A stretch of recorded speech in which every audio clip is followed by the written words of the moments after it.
Aku melihat cincin itu di Paris, bukan di jariku, tapi di story WhatsApp pelakor yang menandai suamiku. Aku tak berteriak, tak mengejar. Aku menutup satu akses kecil yang mereka anggap sepele. Dan di kota yang indah itu, kebohongan mereka belajar. Apa arti pulang tanpa apapun?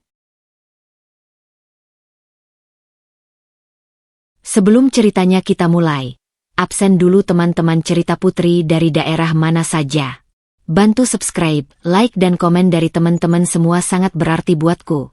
Agar channel ini bisa berkembang dan tentunya bisa menghadirkan cerita yang lebih menyayat hati.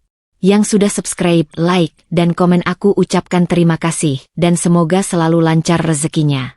Amin. Ayo kita mulai cerita kali ini. Ikuti sampai selesai ya. Ia bangun lebih dulu dari jam alarm seperti kebiasaan yang terbentuk sejak Raka sering bepergian. Rumah terasa rapi, sunyi, dan bersih. Sunyi yang tidak menyakitkan, hanya kosong. Ulfa menyiapkan kopi hitam tanpa gula, menaruh ponsel di meja dapur dengan layar menghadap ke atas. Tidak ada pesan baru dari Raka sejak semalam. Ia tidak mengecek ulang. Ia sudah tahu Raka sedang dinas di Paris. Itu yang ia katakan sebelum berangkat dengan nada profesional yang sudah menjadi bagian dari dirinya beberapa tahun terakhir. Mereka sempat bertukar pesan singkat pagi ini. Kalimat yang fungsional bukan hangat. Aku landing aman. Ulfa membalas. Hati-hati di sana. Tidak ada emotikon, tidak ada panggilan nama. Hubungan mereka seperti dua orang yang saling menghormati jarak, bukan sepasang suami istri yang saling merindukan. Ulfa tidak marah, setidaknya belum. Ia lebih sering merasa kosong daripada terluka. Dan kekosongan itu sudah lama ia terima sebagai bentuk kedewasaan. Ia menghabiskan pagi dengan menyelesaikan pekerjaan dari rumah, menata agenda, mengabaikan rasa sepi yang datang pelan-pelan seperti debu. Menjelang siang, ponselnya bergetar. Bukan dari Raka. Sebuah notifikasi WhatsApp muncul lingkaran hijau di bagian atas layar. Story dari sebuah nama yang tidak ia simpan. Namun tak asing, Nadine Ulfa mengernyit. Ia mengenal nama itu dari cerita-cerita singkat Raka tentang teman kerja klien luar negeri. Cerita yang selalu berhenti sebelum menjadi detail. Cerita yang selalu disampaikan sambil berdiri seolah tidak ingin percakapan berlangsung lama. Tanpa berpikir panjang, Ulfa menekan notifikasi itu. Layar ponselnya menampilkan sebuah foto. Sebuah tangan perempuan dengan kuku rapi menggenggam setangkai bunga kecil. Di jari manisnya, sebuah cincin berkilau. Sederhana tapi jelas. Di bagian bawah foto ada penanda lokasi Paris, France. Tidak ada tulisan, tidak ada penjelasan, tidak ada nama yang ditandai. Hanya itu, Ulfa tidak langsung bereaksi. Ia tidak menjatuhkan ponsel, tidak menarik napas tajam, tidak menangis. Tubuhnya justru membeku. Seperti seseorang yang tiba-tiba lupa cara bergerak. Ada sensasi dingin yang menjalar dari tengkuk ke punggung lalu menetap di dada. Ia menatap foto itu lebih lama dari yang seharusnya. Cincin itu bukan cincin biasa. Ulfa mengenali modelnya. Sederhana, elegan jenis yang pernah ia tunjukkan pada Raka bertahun lalu saat mereka masih membicarakan masa depan dengan mata berbinar. Raka waktu itu tertawa dan berkata, nanti kita cari yang lebih bagus. Ulfa menutup story itu perlahan, seolah gerakan mendadak bisa membuat kenyataan pecah. Ia meletakkan ponsel di meja lalu berdiri tanpa tujuan. Dapur yang tadi terasa rapi kini seperti ruang asing. Suara jam dinding terdengar lebih keras dari biasanya. Luka lama itu tidak datang dengan teriakan. Ia datang dengan sunyi. Ulfa pernah dikhianati sebelumnya bukan oleh Raka tapi oleh seseorang yang membuatnya belajar menahan diri. Ia ingat janji pada dirinya sendiri untuk tidak mudah curiga, untuk memberi ruang pada kepercayaan. Dan selama ini ia merasa telah melakukannya dengan baik. Terlalu baik. Mungkin ponselnya kembali bergetar. Kali ini pesan masuk dari Maya. Lunch nanti jadi. Aku di kantor dekat rumahmu. Maya adalah sahabat Ulfa sejak lama. Satu-satunya orang yang tahu bagaimana Ulfa merapikan emosinya sebelum orang lain sempat melihat kekacauan di dalam. Ulfa menatap pesan itu lama lalu membalas singkat. Jadi jam ia butuh duduk berhadapan dengan seseorang yang mengenalnya bukan untuk curhat belum, tapi untuk memastikan bahwa dunia masih berjalan normal. Di restoran kecil dekat kantor Maya, Ulfa mendengarkan cerita tentang pekerjaan Maya, tentang klien yang menyebalkan dan atasan yang perfeksionis. Ulfa mengangguk, tersenyum tipis di waktu yang tepat. Dari luar, ia tampak hadir sepenuhnya. Dari dalam pikirannya terus kembali ke satu gambar. Maya memperhatikannya. Kamu kelihatan capek, katanya pelan, tidak menuduh. Raka masih di Paris. Ulfa mengangguk. Masih lama, katanya seminggu. Maya mengaduk minumannya, katanya. Ia mengulang dengan nada yang sengaja dibuat ringan, tapi mata yang terlalu tajam untuk sekadar basa-basi. Ulfa tidak menanggapi. Ia tidak ingin membuka apapun hari ini. Belum. Ia belum yakin apa yang ia lihat dan Ulfa tidak pernah suka bereaksi sebelum pikirannya mengejar emosinya. Sore itu, setelah berpisah dengan Maya, Ulfa kembali ke rumah dengan langkah lebih pelan. Ia membuka ponsel lagi. Story Nadine sudah tidak ada. Entah sudah dihapus, entah hanya berlaku 24 jam dan kebetulan ia terlambat. Ulfa tidak tahu.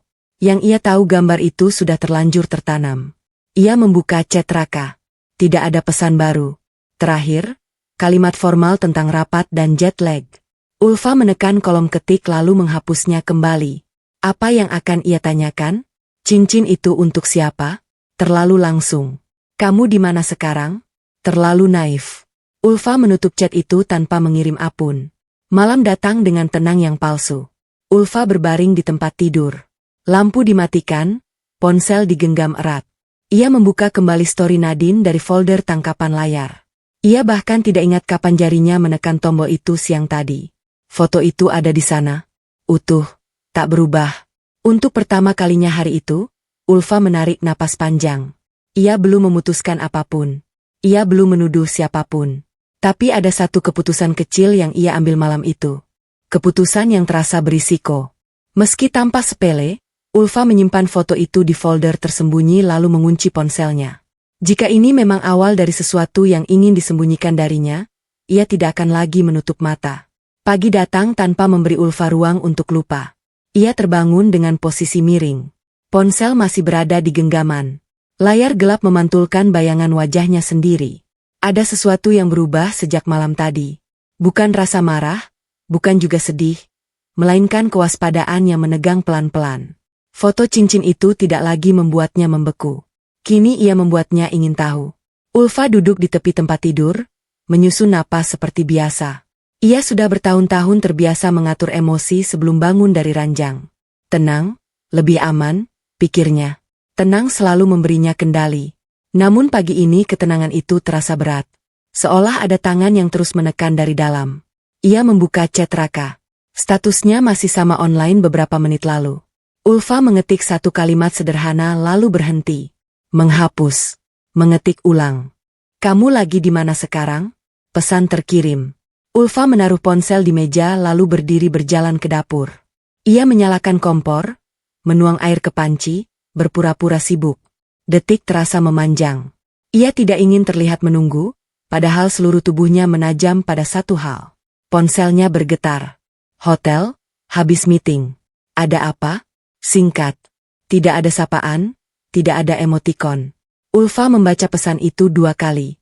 Kata meeting terasa terlalu umum, terlalu aman untuk dijadikan perisai. Ia membalas. Kemarin kamu bilang cuma urusan kantor? Aku lihat story Nadine.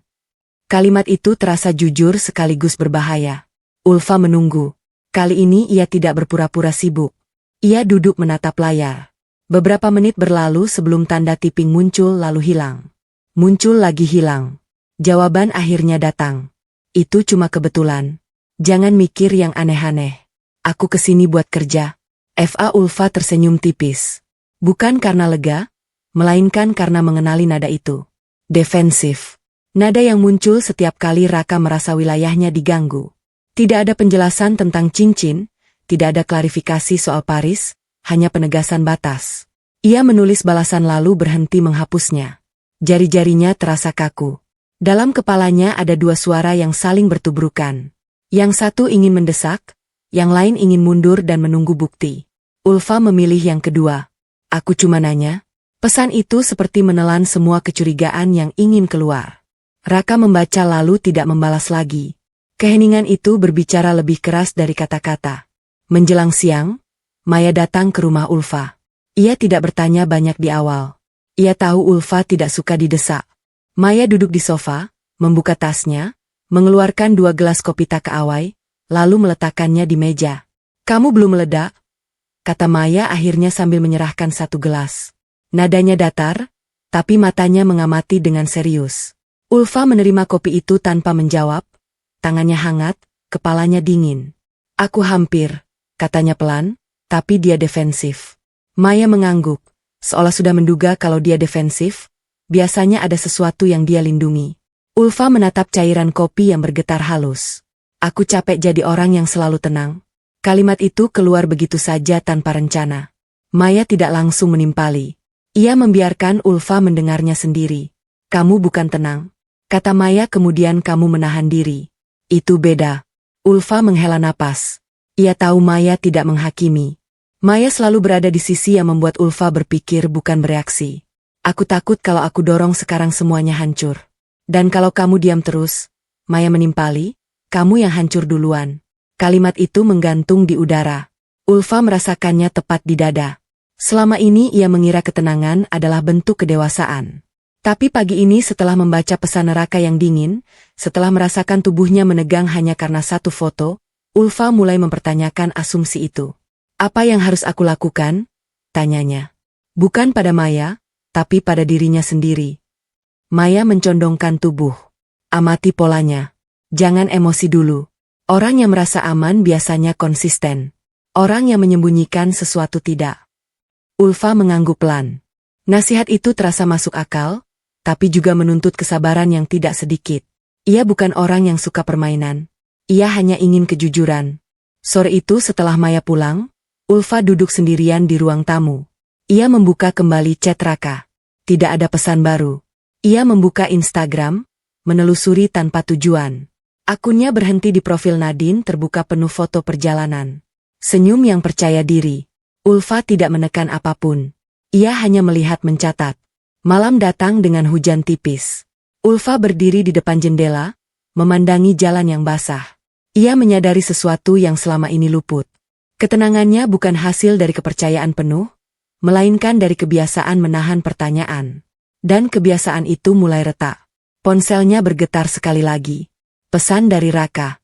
Aku capek hari ini, besok kita bahas ya. Ulfa membaca pesan itu tanpa emosi yang meledak. Hanya ada satu rasa yang menguat. Tekad kecil yang mulai terbentuk. Ia tidak membalas. Untuk pertama kalinya bukan karena takut tapi karena memilih diam sebagai langkah sadar. Ulfa meletakkan ponsel di meja, mematikan lampu, dan duduk dalam gelap. Jika ia ingin memahami kebenaran, ia harus berhenti menenangkan semua orang, termasuk dirinya sendiri. Ulfa tidak langsung tidur malam itu. Ia duduk di tepi ranjang dengan lampu meja menyala redup, ponsel tergeletak terbalik di sampingnya. Keputusan kecil untuk tidak membalas pesan neraka masih terasa asing di tubuhnya. Seperti sepatu baru yang belum pas, ada rasa bersalah yang ingin muncul, tapi tertahan oleh sesuatu yang lebih kuat. Kesadaran bahwa selama ini ia terlalu cepat mengalah. Hujan berhenti menjelang dini hari. Ulfa akhirnya berbaring, namun tidurnya dangkal, terputus potong oleh bayangan yang tidak jelas bentuknya. Saat pagi datang, tubuhnya lelah, tapi pikirannya justru lebih tajam dari hari sebelumnya. Ia membuka ponsel bukan untuk mencari pesan dari Raka, melainkan untuk memastikan satu hal yang sejak tadi malam mengendap. Jarinya bergerak otomatis ke WhatsApp. Sebuah story baru muncul. Nama Nadine kembali berada di urutan teratas. Lingkaran hijau menyala terang. Ulfa menatap layar beberapa detik lebih lama dari biasanya. Menimbang apakah ia ingin tahu atau berpura-pura tidak melihat, akhirnya ia menekan. Kali ini bukan sekadar tangan dan cincin. Foto itu menampilkan 2 gelas minuman di atas meja kafe terbuka. Di belakangnya, menara Eiffel tampak buram, tapi cukup jelas untuk dikenali. Di sisi kanan foto, sebagian bahu seorang pria masuk ke dalam bingkai. Jaket gelap, potongan yang Ulfa kenal. Nadine menambahkan satu kata kecil di pojok bawah. Finali tidak ada nama, tidak ada tag, tapi konteksnya berteriak. Ulfa merasakan denyut di pelipisnya. Napasnya tetap teratur, tapi dadanya mengeras. Ini bukan lagi kebetulan, ini bukan lagi asumsi. Story itu terasa seperti undangan terbuka untuk menafsirkan atau lebih tepatnya tantangan untuk mengakui apa yang selama ini ia tahan. Ia menutup story itu dengan gerakan cepat, lalu meletakkan ponsel di meja makan.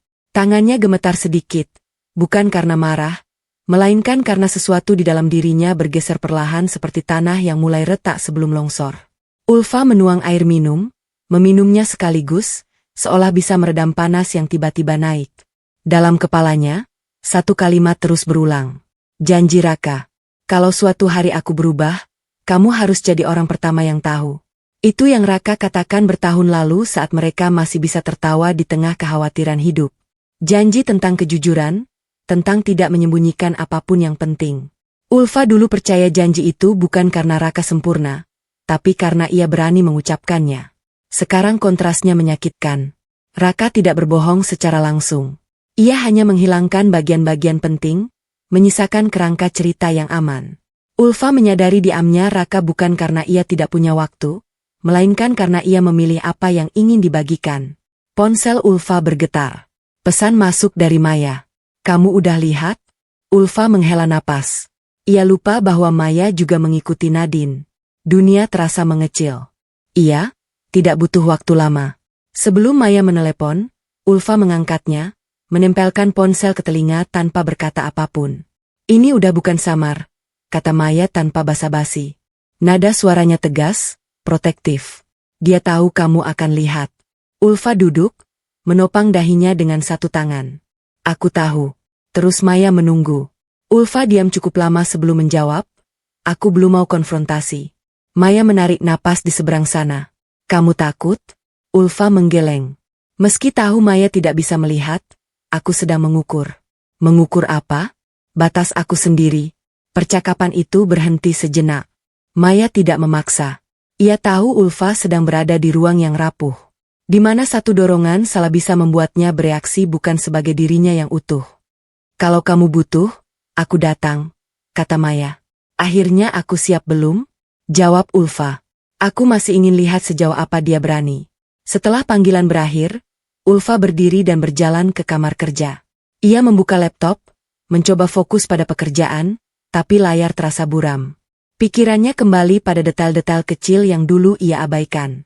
Pola pesan Raka yang berubah, panggilan video yang selalu singkat, alasan rapat yang terlalu sering muncul di jam-jam ganjil. Semua itu kini membentuk satu garis yang lebih jelas. Menjelang sore, Ulfa menerima pesan dari Raka. Meeting seharian. Nanti malam aku kabarin. Ulfa membaca pesan itu sambil membandingkannya dengan foto 2 gelas minuman berlatar Paris. Ia tidak membalas. Kali ini diamnya terasa berbeda. Bukan karena menahan emosi, melainkan karena memilih jarak. Malam datang lebih cepat dari yang ia duga. Ulfa menyalakan lampu ruang tamu, duduk di sofa dengan ponsel di tangan. Story Nadine masih ada, belum dihapus. Seolah sengaja dibiarkan. Ulfa menyadari sesuatu yang membuat tenggorokannya tercekat.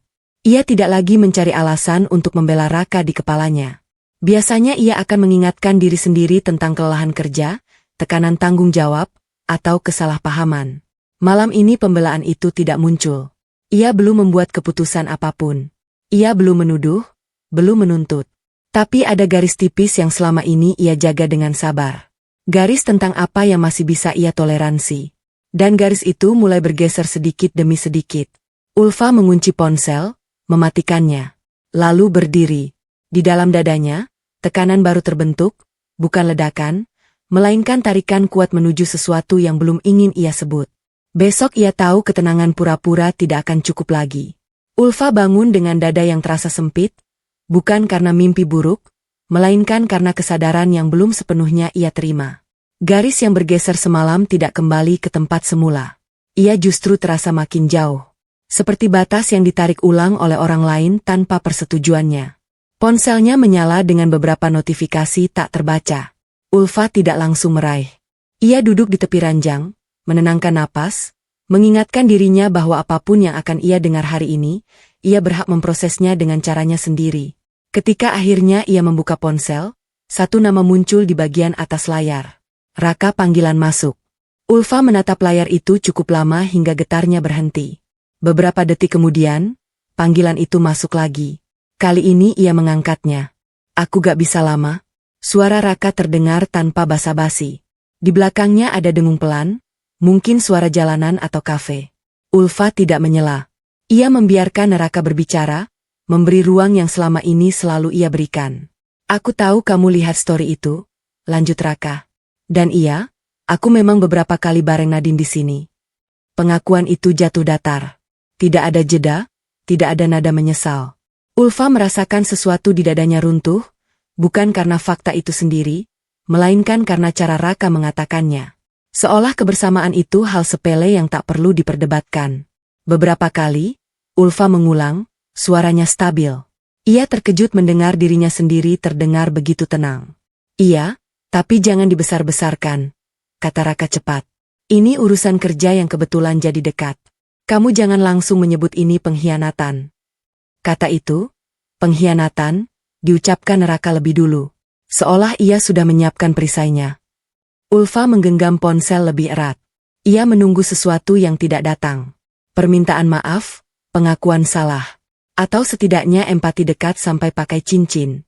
Tanya Ulfa akhirnya ada jeda singkat. Raka menarik napas. Itu bukan lamaran. Jangan ditarik ke sana. Nadine cuma pakai properti buat konten.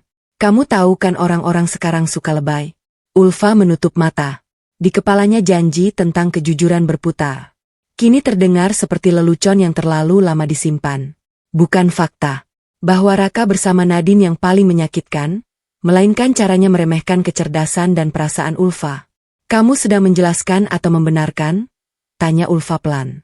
Raka jelas tidak sabar. Aku cuma nggak mau kamu salah paham. Aku masih suami kamu. Kalimat itu menusuk lebih dalam dari tuduhan apapun. Masih suami kamu? Seolah status itu cukup untuk menghapus segala batas yang dilanggar. Ulfa tidak menjawab. Ia tidak ingin percakapan ini berubah menjadi adu suara. Ia tahu jika ia terus berbicara sekarang, ia akan mengatakan sesuatu yang belum siap ia pertanggungjawabkan. Kita bahas nanti kalau aku pulang. Kata Raka. Nadanya menutup. Sekarang aku harus pergi. Panggilan terputus sebelum Ulfa sempat berkata apapun. Ulfa meletakkan ponsel di meja dengan gerakan perlahan. Tangannya dingin, ada rasa diremehkan yang mengendap, jauh lebih berat daripada rasa dikhianati. Raka tidak hanya melukai kepercayaannya, ia menganggap perasaan Ulfa sebagai reaksi berlebihan yang perlu diredam, bukan dihormati. Tak lama kemudian, Maya datang. Ulfa tidak ingat menghubunginya. Tapi Maya selalu tahu kapan Ulfa membutuhkan kehadiran tanpa banyak tanya. Kamu kelihatan pucat, kata Maya. Duduk di sampingnya. Dia nelepon. Ulfa mengangguk. Ia menceritakan percakapan itu tanpa emosi yang meledak-ledak. Setiap kalimat terasa seperti laporan, bukan curahan. Maya mendengarkan dengan rahang mengeras. Dia ngaku tapi nolak tanggung jawab. Kata Maya akhirnya itu lebih berbahaya. Ulfa memijat pelipisnya. Yang bikin aku sakit bukan cuma Nadine, tapi caranya bicara seolah aku ini anak kecil yang salah paham. Maya menatapnya serius. Karena kalau kamu terima cara bicara itu, kamu mengizinkan dia mendefinisikan nilai kamu. Kalimat itu membuat Ulfa terdiam. Ia menatap lantai, melihat pantulan cahaya yang bergerak pelan. Selama ini ia terlalu fokus menjaga rumah tangga agar tetap utuh sampai lupa menanyakan satu hal penting. Dengan harga apa? Pilihan kamu ke depan. Lanjut Maya. Lebih lembut. Bukan cuma soal bertahan atau pergi, tapi soal siapa kamu setelah ini. Ulfa mengangguk pelan. Kata-kata itu tidak memberi solusi instan, tapi menempatkan beban di tempat yang tepat di tangannya sendiri. Ia menyadari apapun yang ia lakukan nanti, ia tidak bisa lagi berpura-pura tidak tahu. Malam itu, Ulfa berdiri di depan cermin kamar mandi. Ia menatap pantulan wajahnya yang tenang. Terlalu tenang untuk seseorang yang baru saja diakui suaminya berbagi ruang intim dengan perempuan lain. Ia menyadari ketenangan ini bukan kekuatan, melainkan jeda sebelum keputusan. Ulfa mengambil ponsel, membuka chat Raka, lalu menulis satu kalimat. Ia membacanya beberapa kali sebelum mengirim. Kita akan bicara, tapi dengan syarat kejujuran penuh. Pesan itu terkirim. Jantung Ulfa berdegup lebih cepat. Ia belum tahu apa konsekuensinya. Tapi untuk pertama kalinya ia menetapkan batas dengan sadar. Dan batas itu ia tahu bisa mengubah segalanya. Ulfa tahu pagi itu akan berbeda. Bahkan sebelum ponselnya bergetar, ia baru saja menutup laptop, duduk diam di ruang tamu dengan tirai setengah terbuka. Cahaya matahari masuk tanpa kehangatan. Tubuhnya tenang, tapi ada tekanan konstan di dada. Bukan panik, melainkan kesiapan yang terpaksa. Sejak semalam, ia sudah berhenti berharap pada klarifikasi yang lembut. Yang tersisa hanya kebutuhan untuk mendengar kebenaran. Seburuk apapun bentuknya, panggilan dari Raka masuk tepat saat ia menarik napas panjang. Ulfa mengangkatnya tanpa berkata apa-apa. Aku nggak mau ini jadi ribet. Suara Raka terdengar lebih tegas dari biasanya. Bukan marah, lebih seperti orang yang sedang menjaga kendali. Kamu kelihatan bikin kesimpulan sendiri. Ulfa memejamkan mata sejenak. Nada itu ia mengenalnya terlalu baik. Nada yang selalu muncul saat Raka merasa posisinya terancam. Aku lihat apa yang kamu dan Nadine tunjukkan, kata Ulfa pelan. Itu bukan kesimpulan, itu respons. Ada jeda singkat di seberang. Raka menghela napas. Oke, aku jujur. Aku memang sering bareng Nadine selama di sini. Kata jujur itu diucapkan terlalu cepat, seolah ingin mengamankan posisi. Ulfa menunggu lanjutan kalimatnya. Tapi jangan kamu sebut ini selingkuh. Lanjut Raka atau pengkhianatan, itu berlebihan. Ulfa membuka mata. Ia menatap dinding di depannya, memperhatikan retakan kecil yang selama ini tak pernah ia pedulikan. Sesuatu di dalam dirinya mengeras. Berlebihan menurut siapa? Tanyanya. Raka terdengar tidak sabar. Menurut akal sehat, aku ke Paris buat kerja. Nadine ada di lingkaran itu. Kami dekat karena situasi, bukan karena niat. Ulfa tersenyum tipis, bukan senyum senang, melainkan refleks saat seseorang mendengar sesuatu yang sudah ia duga. Dan cincin, itu bukan lamaran. Raka menjawab cepat. Kamu jangan menafsirkan simbol-simbol yang enggak jelas. Nadine suka bikin konten. Kamu tahu itu? Ulfa menelan ludah. Bukan fakta bahwa Raka bersama Nadine yang kini paling melukai, melainkan caranya menyederhanakan semua yang ia rasakan. Seolah luka bisa dibantah dengan logika sepihak. Jadi menurut kamu, Ulfa berkata, hati-hati, aku cuma terlalu sensitif. Bukan gitu, Raka membalas, tapi nadanya menguat. Aku cuma bilang, jangan bawa emosi ke hal yang sebenarnya biasa. Kalimat itu memukul Ulfa lebih keras daripada pengakuan apapun. Hal yang sebenarnya biasa, seolah batas yang dilanggar adalah kesepakatan sepihak yang tidak perlu dihormati. Kamu sadar enggak? Suara Ulfa tetap rendah. Yang kamu lakukan bukan cuma menyakitiku, tapi meremehkanku. Raka terdiam. Hanya sebentar, tapi cukup untuk menegaskan bahwa ia tidak siap mendengar itu. Aku masih suami kamu, katanya akhirnya seperti kartu terakhir yang dikeluarkan. Aku nggak ninggalin kamu. Ulfa menggenggam ponsel. Status itu kembali dijadikan tameng, bukan tanggung jawab. Ia menyadari percakapan ini tidak akan bergerak kemanapun jika ia terus menunggu empati dari orang yang sibuk membela diri. Kita berhenti di sini dulu, kata Ulfa. Aku butuh waktu. Raka jelas tidak puas. Terserah kamu. Tapi jangan bikin masalah jadi lebih besar dari yang seharusnya. Panggilan berakhir. Ulfa meletakkan ponsel di meja lalu duduk tanpa bergerak. Dadanya terasa kosong. Tapi kali ini bukan kehampaan yang pasrah. Ini lebih mirip ruang yang terbuka paksa. Ruang untuk melihat sesuatu yang selama ini ia tutupi dengan pengertian. Ia tidak hanya dikhianati, ia dianggap berlebihan. Perasaannya diposisikan sebagai gangguan, bukan sinyal, dan kesadaran itu menyakitkan dengan cara yang lebih tajam. Tak lama kemudian, pintu rumah terbuka. Maya masuk tanpa perlu diundang, membawa ekspresi yang sudah membaca situasi sebelum Ulfa bicara. Dia ngaku tanya Maya duduk di seberang Ulfa. Ulfa mengangguk ngaku dekat, tapi katanya bukan pengkhianatan. Maya mengangkat alisnya tidak terkejut. Dan kamu? Aku marah, jawab Ulfa jujur. Tapi lebih dari itu, aku merasa dianggap bodoh. Maya menyilangkan tangan, tubuhnya condong ke depan. Karena dia nggak cuma melanggar batas, dia mendefinisikan ulang batas itu tanpa persetujuan kamu. Ulfa menatap Maya. Kata-kata itu mengisi potongan yang selama ini terasa ganjil. Aku selama ini tenang supaya rumah tangga ini enggak goyah. Tapi sekarang aku bertanya-tanya, aku tenang untuk siapa? Pertanyaan yang tepat, kata Maya lembut. Karena pilihan kamu ke depan akan menentukan satu hal penting. Ulfa mengangkat wajahnya. Apa? Harga diri kamu sendiri. Kalimat itu jatuh perlahan, tapi menghantam tepat di pusat pertahanan Ulfa. Ia menyadari ia tidak bisa lagi sekedar menunggu Raka berubah sikap atau berharap Nadine menghilang. Setiap pilihan diam, setiap toleransi baru sedang membentuk versi dirinya yang mungkin tidak ia kenali lagi. Malam itu, setelah Maya pulang, Ulfa berdiri lama di depan jendela. Lampu jalan menyala satu persatu. Ia membuka ponsel, membaca ulang pesan-pesan lama dari Raka. Janji, rencana, kalimat-kalimat yang dulu terasa aman.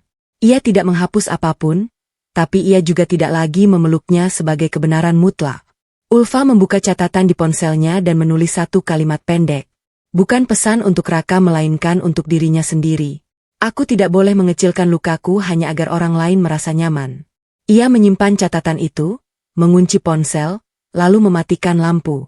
Di dalam gelap ada tekanan batin baru yang tumbuh, bukan ketakutan, melainkan kesiapan untuk melangkah ke wilayah yang selama ini ia hindari. Dan ia tahu langkah berikutnya akan membawa risiko yang tidak kecil. Catatan pendek yang Ulfa tulis semalam masih terngiang di kepalanya ketika pagi datang. Aku tidak boleh mengecilkan lukaku hanya agar orang lain merasa nyaman. Kalimat itu terasa asing sekaligus menguatkan. Bukan penghiburan, melainkan peringatan. Ulfa menyeduh teh hangat dan duduk di meja makan. Membuka laptop yang selama ini jarang ia sentuh untuk urusan rumah tangga. Ada satu wilayah yang sengaja ia hindari selama bertahun-tahun, keuangan bersama. Bukan karena tidak peduli, melainkan karena percaya. Kepercayaan itu kini terasa naif. Ulfa membuka folder berlabel keuangan rumah tangga. File terakhir yang bisa ia akses adalah laporan lama. Tersimpan rapi tapi berhenti diperbarui sejak beberapa bulan lalu. Ia mencoba masuk ke akun perbankan bersama. Gagal, kata sandi salah. Ia mencoba ulang lalu memilih opsi lupa kata sandi. Notifikasi pemulihan dikirim ke nomor Raka. Ulfa menatap layar dengan ekspresi data. Tidak kaget, tapi juga tidak sepenuhnya siap. Ia menyadari kontrol ini bukan kebetulan. Raka selalu bilang ia lebih paham urusan angka, lebih rapi, lebih teliti. Ulfa mengiyakan karena ia memilih mempercayakan, bukan karena ia tidak mampu. Ia menghubungi layanan pelanggan bank. Prosesnya panjang, penuh verifikasi yang berujung pada satu kesimpulan yang tak bisa dibantah. Akses utama ada di tangan Raka. Semua kartu, semua otorisasi transaksi, semua pengaturan, ia tercatat sebagai pemilik kedua yang bergantung pada persetujuan pemilik pertama. Ulfa mengakhiri panggilan dengan ucapan terima kasih yang sopan. Setelah itu, ia duduk diam. Ada sensasi getir yang merayap, bukan di dada, melainkan di perut. Tempat keputusan seringkali bermula. Ia mulai melihat pola yang sama seperti percakapan-percakapan neraka, pengakuan parsial, kontrol penuh, penjelasan yang menenangkan tapi membatasi, kebohongan rupanya tidak berdiri sendiri. Ia tersusun rapi. Ponsel Ulfa bergetar. Pesan dari Maya, aku freeze yang ini. Kamu gimana? Ulfa mengetik balasan singkat. Aku lagi bersin sesuatu. Nanti aku kabari. Ia belum siap berbagi bukan karena menutup diri, melainkan karena ada bagian dari ini yang harus ia pahami sendiri terlebih dahulu. Ulfa membuka email lama, menelusuri komunikasi kerja Raka yang sesekali ia cecekkan dulu. Ia tidak mencari bukti perselingkuhan. Ia mencari struktur bagaimana Raka menjalankan hidupnya tanpa melibatkan Ulfa sebagai mitra. Menjelang siang, sebuah nama muncul di layar ponsel Bima. Ulfa sempat ragu sebelum mengangkat. Bima adalah rekan kerja Raka. Seseorang yang beberapa kali bertemu dengannya di acara kantor. Sikapnya ramah, cenderung santai, dan yang Ulfa sadari sekarang tidak terlalu pandai menyaring kata. "FA, maaf ganggu." Suara Bima terdengar canggung. "Aku cuma mau konfirmasi alamat email kamu. Ada dokumen lama yang perlu aku kirim." Ulfa menyebutkan alamatnya lalu menunggu. Bima tidak langsung menutup telepon. Sekalian nanya. Lanjut. Bima terdengar ragu tapi penasaran. Raka jadi extend di Paris. Ya. Ulfa merasakan sesuatu menegang di bahunya. Extend? Iya. Bima tertawa kecil. Katanya jadwalnya mundur, proyeknya belum kelar. Aku kira kamu sudah tahu. Ulfa menjaga suaranya tetap stabil. Belum, dia bilang seminggu. Oh, Bima terdengar kikuk. Mungkin dia belum sempat cerita. Maksudku ini belum fix juga sih. Tapi biasanya kalau dia bilang gitu ke tim berarti sudah hampir pasti. Hampir pasti. Dua kata yang membuka pintu pemahaman baru. Terima kasih infonya, Bim, kata Ulfa. Nanti aku tunggunya. Setelah panggilan berakhir, Ulfa menatap ponsel dalam diam. Tidak ada rasa ingin langsung menelepon Raka. Tidak ada dorongan untuk menuntut penjelasan. Yang muncul justru kejelasan dingin bahwa apa yang ia hadapi bukan serangkaian kebetulan atau kesalahan sesaat. Raka tidak lupa memberitahu. Ia memilih tidak memberitahu. Ulfa berdiri dan berjalan ke jendela. Langit siang itu cerah, terlalu kontras dengan isi kepalanya. Ia memikirkan kembali semua yang terjadi. Story Nadine yang semakin berani, pengakuan Raka yang setengah-setengah, kontrol keuangan yang sepihak, dan kini rencana tinggal lebih lama yang disembunyikan. Semua potongan itu menyatu membentuk satu kesimpulan yang sulit dihindari. Ini bukan tentang satu perempuan. Ini tentang sistem. Sistem di mana Ulfa diletakkan di posisi aman tapi pasif. Diberi cukup informasi untuk tenang, tapi tidak cukup untuk berdaya. Sistem yang membuat kebohongan terasa efisien, bukan emosional. Ponselnya kembali bergetar. Kali ini pesan dari Raka. Hari ini padat. Jangan nunggu aku kabar cepat. Ulfa membaca pesan itu dengan mata yang lebih jernih dari sebelumnya. Ia tidak merasa ditinggalkan.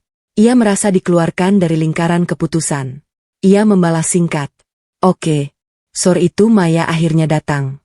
Ulfa tidak menceritakan semuanya. Ia hanya menyebut soal akses keuangan dan rencana perpanjangan di Paris. Maya mendengarkan tanpa memotong. Ini sudah terstruktur, kata Maya akhirnya. Dan struktur itu dibuat supaya kamu tidak banyak bertanya. Ulfa mengangguk. Aku baru sadar selama ini aku pikir kepercayaan berarti tidak ikut campur. Ternyata aku sedang disingkirkan pelan-pelan. Maya menatapnya serius. Terus langkah kamu? Ulfa terdiam. Ia belum siap membuat keputusan besar, tapi ia tahu menunggu pasif bukan lagi pilihan yang netral. Malam itu, setelah Maya pulang, Ulfa membuka laptop sekali lagi. Ia membuat daftar sederhana, rekening, kartu, aset, bukan untuk bertindak sekarang, tapi untuk memahami peta. Di akhir daftar, ia menambahkan satu catatan kecil, nyaris seperti bisikan pada dirinya sendiri. Mulai besok aku tidak akan meminta izin untuk tahu. Ia menyimpan file itu dengan nama baru, mengunci laptop, lalu duduk dalam gelap. Keputusan kecil itu terasa berisiko, bukan karena dampaknya langsung, melainkan karena ia menandai perubahan peran. Ulfa tidak lagi sekadar istri yang menunggu penjelasan. Ia mulai menjadi pengamat yang sadar. Dan itu adalah langkah pertama menuju sesuatu yang belum ingin ia namai, namun tak bisa lagi ia hindari. Daftar yang Ulfa buat semalam masih terbuka di layar laptop ketika pagi datang. Kolom rekening, kartu, dan aset tersusun rapi. Bukan sebagai rencana tindakan, tapi sebagai peta. Ia menatapnya beberapa menit lalu menutup laptop perlahan. Tidak ada emosi besar, hanya fokus. Sejak percakapan dengan Bima, sesuatu di dalam dirinya berubah arah. Bukan lagi gelombang, tapi arus. Ia tidak merasa ingin berteriak, tidak ingin menuntut, bahkan tidak ingin menangis. Semua itu terasa terlalu reaktif untuk situasi yang kini terlihat sistematis. Ulfa membuat sarapan sederhana, duduk di meja makan, dan membuka ponsel. Notifikasi media sosial memenuhi layar. Ia tidak langsung membuka WhatsApp. Jarinya justru bergerak ke Instagram. Sebuah story baru muncul. Nama Nadine kembali di urutan teratas. Lingkaran berwarna menyala terang. Ulfa menatapnya tanpa tergesa, seolah sudah tahu apa yang akan ia lihat. Ia menekan. Story itu bukan lagi simbol samar atau potongan gambar ambigu. Itu video sebuah kafe kecil dengan dekorasi bunga putih, meja panjang, lilin, dan tulisan kecil bertema romantis. Nadine berdiri di tengah frame mengenakan gaun terang tersenyum lebar. Di depannya seorang pria berlutut. Wajahnya terlihat dari samping. Tapi Ulfa mengenali postur dan jaket itu tanpa ragu. Raka di layar Raka membuka kotak cincin. Di bagian atas story tertulis satu kalimat pendek. Yes. Dan di bawahnya sebuah tag Raka. Ulfa tidak berkedip. Tidak ada tangisan, tidak ada napas terengah. Tidak ada reaksi spontan yang meledak. Yang muncul justru keheningan dalam kepala seperti ruang kosong setelah suara besar berhenti. Ia menonton sampai selesai. Lalu story berikutnya, foto tangan Nadine dan tangan Raka berdampingan, cincin berkilau. Latar Paris yang terlalu indah untuk menjadi latar kehancuran. Ulfa meletakkan ponsel di meja dengan gerakan tenang. Dingin. Itu satu-satunya kata yang bisa menggambarkan perasaannya. Tapi bukan dingin mati rasa. Ini dingin yang jernih seperti air bening yang membuat segalanya terlihat tanpa distorsi. Ia berdiri, berjalan ke jendela, memandang keluar. Jalanan pagi berjalan seperti biasa. Orang-orang pergi bekerja. Dunia tidak runtuh. Hanya satu struktur dalam hidupnya yang runtuh. Dan anehnya itu membuat segalanya terasa lebih sederhana. Ponselnya bergetar. Notifikasi dari beberapa kontak masuk hampir bersamaan. Maya grup keluarga bahkan nomor tak dikenal. Ulfa tidak membuka satun. Ia kembali ke meja makan duduk. Dan untuk pertama kalinya sejak semua ini dimulai ia tersenyum tipis. Bukan senyum bahagia, melainkan ekspresi pengakuan terhadap kebenaran yang akhirnya tidak bisa lagi dipelintir. Tidak ada lagi abu-abu. Panggilan masuk dari Maya. Ulfa mengangkatnya. Kamu lihat suara Maya terdengar tegang. Iya, jawab Ulfa singkat. Kamu di mana sekarang? Di rumah. Aku ke sana. Tidak usah, kata Ulfa. Nada suaranya tenang tapi tegas. Aku baik-baik saja. Hening beberapa detik di seberang. Kamu yakin? Ulfa mengangguk. Meski tahu Maya tidak bisa melihat, aku nggak hancur. Aku malah jernih. Maya tidak langsung membalas. Fa, katanya pelan. Kadang jernih itu tanda bahaya juga. Ulfa tersenyum kecil. Aku tahu, tapi ini bukan reaksi. Ini keputusan yang sedang tumbuh. Setelah menutup telepon, Ulfa membuka WhatsApp. Chat Raka penuh dengan pesan singkat yang belum dibaca. Kamu jangan reaktif. Ini nggak seperti yang kamu pikir. Kita masih bisa bicarakan. Ulfa membaca semuanya tanpa perubahan ekspresi. Kata-kata itu kini terdengar kosong. Bukan karena tidak menyakitkan, tapi karena tidak lagi relevan dengan kenyataan yang sudah dipertontonkan secara publik. Ia tidak membalas. Sebaliknya, Ulfa membuka aplikasi perbankan sekali lagi. Ia tidak bisa mengakses rekening utama, tapi ia membuka akun pribadinya. Saldo yang tersisa tidak besar, tapi cukup untuk membuat satu keputusan kecil yang konkret. Ia membuat catatan baru. Bukan daftar kali ini, hanya satu baris. Langkah tegas pertama harus rasional, bukan emosional. Ulfa menyadari selama ini ia selalu bereaksi. Menahan, mengalah, menunggu, mengamati. Untuk pertama kalinya ia tidak ingin bereaksi. Ia ingin bertindak bukan untuk membalas, bukan untuk melukai, tapi untuk mengembalikan kendali atas hidupnya sendiri. Siang itu, ia membuka kembali dokumen aset. Ia menambahkan informasi baru, menandai apa yang berada di bawah kendali Raka dan apa yang tidak. Ia mulai membangun peta kekuasaan kecil yang selama ini tidak ia sadari. Malam datang pelan. Ulfa duduk di ruang tamu dengan lampu temaram. Di ponselnya, story Nadine masih beredar. Dunia maya merayakan sesuatu yang bagi Ulfa adalah kehancuran. Ia tidak memblokir, tidak melapor, tidak menghapus. Ia hanya mematikan notifikasi. Di dalam dirinya, sebuah garis baru terbentuk, bukan batas toleransi, melainkan batas tindakan. Ulfa mengambil ponsel, membuka catatan, dan menulis satu kalimat lagi. Jika aku terus diam, aku tidak sedang kuat. Aku sedang menghilang. Ia menyimpannya, mengunci layar, lalu berdiri. Untuk pertama kalinya, Ulfa tidak mempertimbangkan bagaimana perasaannya nanti.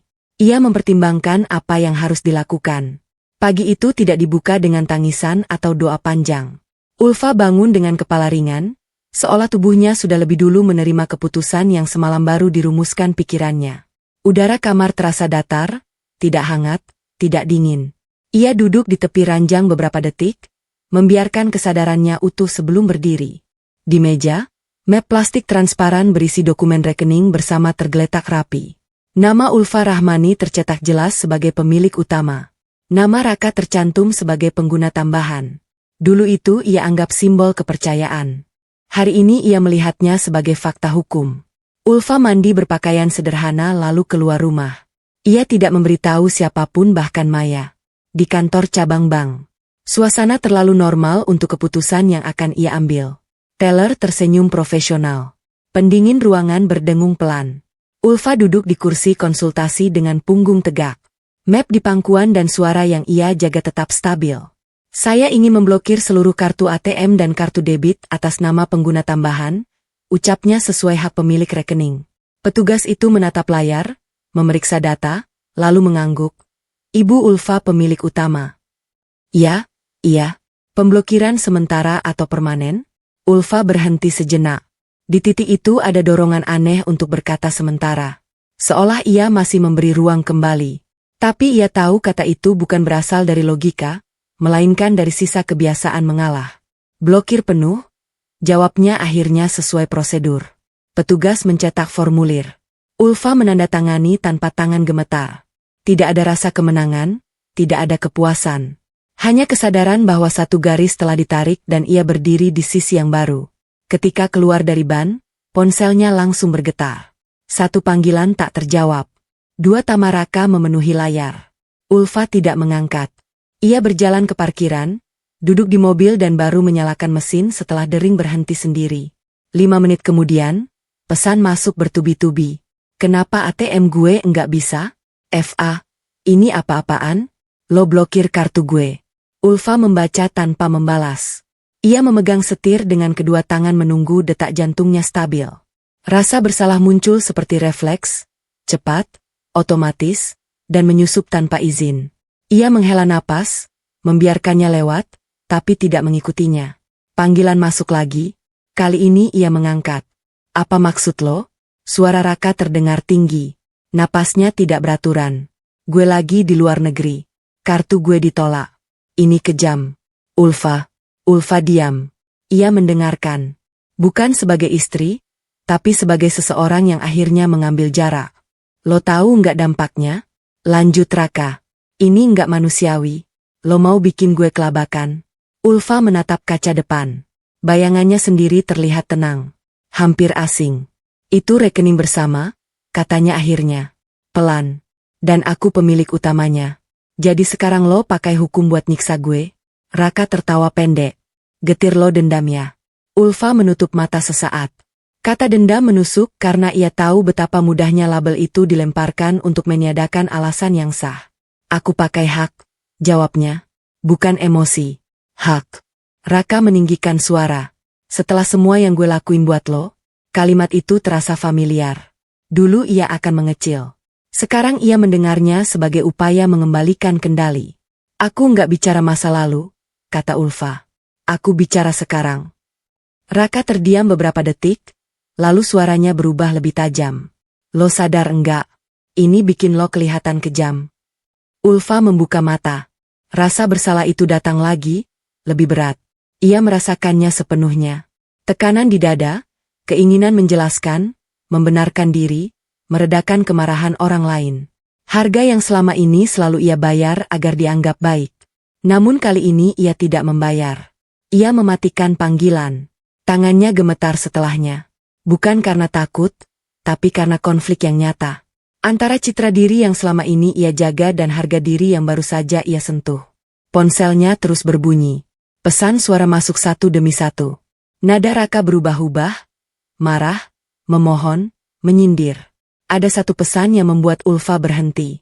Gue gak nyangka lo bisa sejahat ini. Kata jahat menempel lebih lama dari yang lain.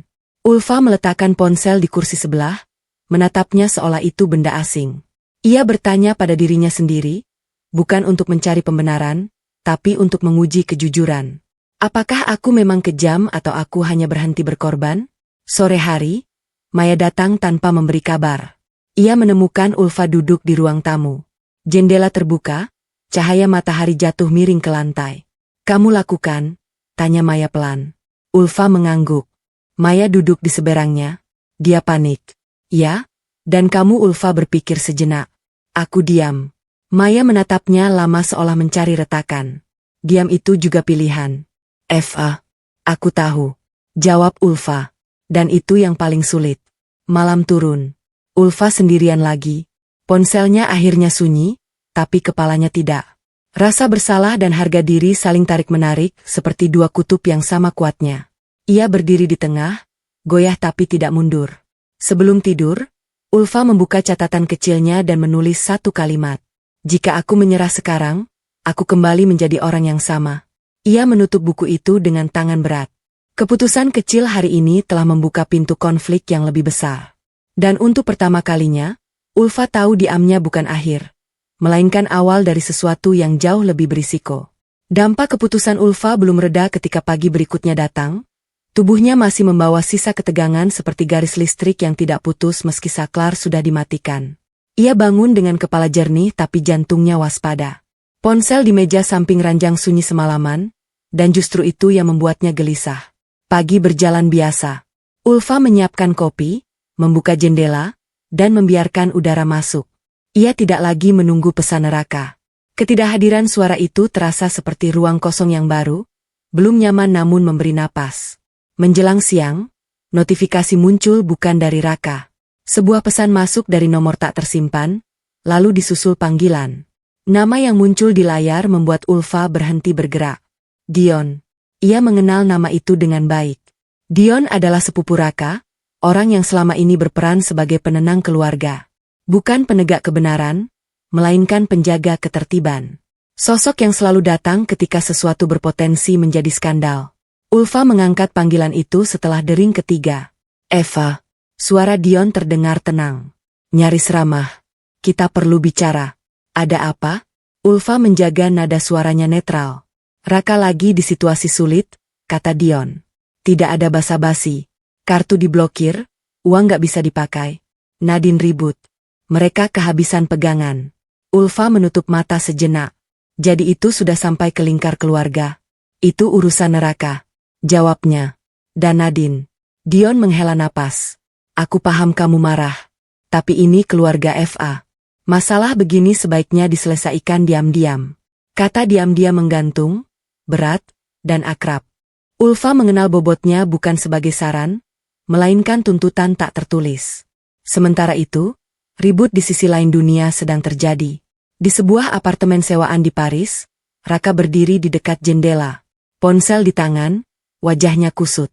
Nadine duduk di sofa dengan tangan terlipat. Matanya merah bukan karena menangis, tapi karena marah yang tertahan. Gue bilang dari awal, lo yang harus urus ini, kata Nadine tajam. Lo yang masih terikat sama dia, gue gak nyangka dia bakal sejauh ini. Balas Raka. Ini kelewatan. Yang kelewatan siapa? Nadine bangkit. Lo janji semuanya aman. Sekarang kartu gak bisa transfer mentok. Lo mau gue bayar hidup kita pakai apa? Raka terdiam. Untuk pertama kalinya, keyakinannya runtuh di hadapan seseorang yang selama ini ia yakinkan dengan janji. Nadine menatapnya, mencari pegangan yang tidak ia temukan. Ini gara-gara lo enggak beres dari awal? Lanjut, Nadine. Suaranya meninggi. Lo mau nyaman tanpa bersin tanggung jawab. Raka membalas dengan amarah yang lahir dari panik. Jangan nyalahin gue sendirian. Pertengkaran itu pecah bukan karena cinta, melainkan karena kekosongan yang tak bisa ditutup lagi oleh kebohongan. Di Jakarta, Ulfa masih memegang ponsel. Dion belum berhenti bicara. FA, kamu itu istri sah, katanya menekan dengan lembut. Nama baik keluarga dipertaruhkan. Orang-orang enggak perlu tahu detailnya. Kita bisa cari jalan tengah. Ulfa berdiri dari kursi, berjalan perlahan ke jendela. Cahaya siang memantul di kaca, memperlihatkan bayangannya sendiri, tegak, namun tidak kaku. Jalan tengah untuk siapa? Tanyanya. Untuk semua, jawab Dion cepat. Untuk kamu juga. Percayalah buka-bukaan cuma bikin luka makin lebar. Ulfa tersenyum tipis. Bukan senyum bahagia, melainkan senyum seseorang yang baru saja menyadari sesuatu dengan sangat jelas. Luka itu sudah ada, katanya. Yang selama ini terjadi cuma menutupinya. Dion terdiam sesaat. Kamu mau bikin ini jadi besar? Aku mau berhenti pura-pura kecil, jawab Ulfa. Nada suaranya tidak tinggi, tidak ada emosi meledak. Justru itu yang membuat kata-katanya terasa tegas. FA Dion mencoba lagi lebih lembut. Kamu perempuan baik. Jangan rusak semua ini cuma karena emosi sesaat. Kalimat itu menghantam lebih keras dari tuduhan neraka kemarin. Ulfa merasakan dorongan lama untuk membuktikan dirinya baik untuk mengalah, menutup mulut, menyelamatkan wajah orang lain. Ia menarik napas dalam-dalam. Yang kamu sebut baik, katanya pelan, adalah aku yang selalu diam hening di ujung sana. Aku capek menutup luka demi nama baik. Lanjut Ulfa.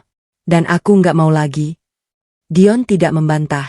Ia hanya berkata, pikirkan baik-baik. Eva, aku sudah jawab Ulfa. Lalu ia menutup panggilan. Tangannya sedikit gemetar setelah itu. Penolakan ini berbeda dari memblokir kartu. Ini penolakan terhadap sistem. Pola yang selama ini membungkus pengkhianatan dengan kata keluarga. Sore itu Maya datang lagi.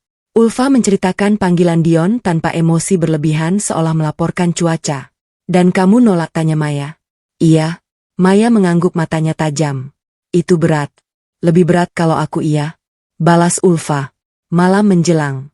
Dan untuk pertama kalinya, sejak semua ini dimulai, Ulfa membuka laptopnya. Ia tidak tahu persis apa yang akan ia lakukan, tapi jarinya bergerak ke folder dokumen, membuka arsip-arsip lama, rekening, pesan, tanggal. Keputusan kecil itu sederhana, namun berisiko. Ia mulai mencatat. Bukan untuk menyerang, bukan untuk balas dendam, tapi untuk berhenti lupa di layar. Kursor berkedip menunggu. Ulfa menatapnya lama lalu mulai mengetik. Ulfa menutup laptop dengan pelan setelah menyimpan catatan pertamanya malam tadi. Tidak ada ledakan emosi, tidak ada air mata. Yang tertinggal hanya rasa letih yang tenang seperti seseorang yang akhirnya duduk setelah berdiri terlalu lama. Pagi datang tanpa kejutan dan untuk sesaat hidup terasa nyaris normal. Nyaris. Ia baru saja selesai menyiram tanaman ketika ponselnya bergetar. Satu notifikasi WhatsApp muncul dari nomor yang tidak disimpan. Tapi fotonya terlalu familiar untuk disangkal. Nadine Ulfa tidak langsung membukanya. Ia memperhatikan ikon kecil itu. Lingkaran hijau tanpa garis cerita. Nadine telah menghapus semua story-nya. Paris, cincin, penandaan neraka lenyap seolah tidak pernah ada. Penghapusan itu terasa lebih keras daripada pamer kemarin-kemarin. Bukan penyesalan melainkan tanda panik. Ulfa akhirnya membuka pesan itu. Kalimat-kalimatnya panjang, tertata rapi, dan dingin dengan cara yang berusaha tampak bermartabat. Mbak Ulfa, saya harap Mbak bisa bersikap dewasa. Apa yang Mbak lakukan sekarang merugikan banyak pihak. Raka sedang bekerja dan keputusan Mbak memblokir akses keuangan itu tidak etis. Saya percaya Mbak perempuan berpendidikan dan beragama pasti paham soal moral dan empati. Ulfa membaca sampai selesai tanpa perubahan ekspresi. Ia meletakkan ponsel di meja lalu duduk. Detak jantungnya tetap stabil namun sesuatu di dadanya mengeras. Bukan karena tersinggung melainkan karena kejelasan yang datang tiba-tiba. Ancaman moral itu senjata Nadine. Tidak ada kata maaf, tidak ada pengakuan posisi, hanya upaya menggeser kesalahan, membungkusnya dengan kata dewasa, etis, dan agama. Ulfa mengenali pola itu. Cara orang yang takut kehilangan kendali mencoba mengambil alih narasi. Ia membayangkan Nadine menulis pesan itu dengan jari gemetar, berusaha tetap terlihat tinggi, sementara tanah di bawahnya mulai retak. Story dihapus bukan karena sadar, melainkan karena sadar sedang kalah. Ulfa berdiri dan berjalan ke dapur. Ia menuang air, minum perlahan, lalu kembali duduk.